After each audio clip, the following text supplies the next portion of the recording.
来关心科技的发展，无人机会当安怎运用？嘉义县的亚洲无人机 AI 创新应用发展中心最近有举办无人机用伫交通业、运输业、物流业的成果，希望会当加强国际合作，而且要推广产业的发展。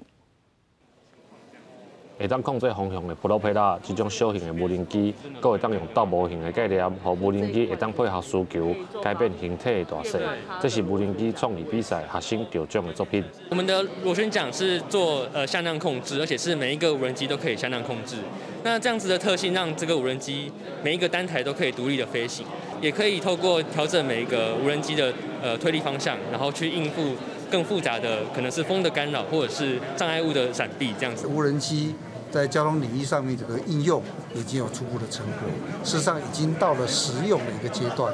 为了要提升台湾无人机产业的发展，交通部甲嘉义县亚洲无人机 AI 创新应用发展中心举办成果发表会，文拿颁奖予参与比赛研发团队，嘛公开无人机伫巡检桥梁甲物流运送的进度。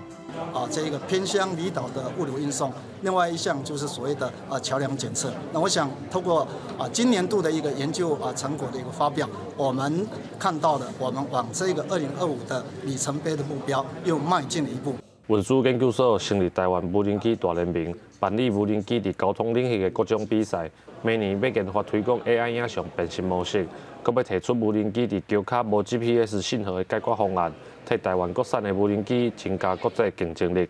记者林慧婷嘉义报道。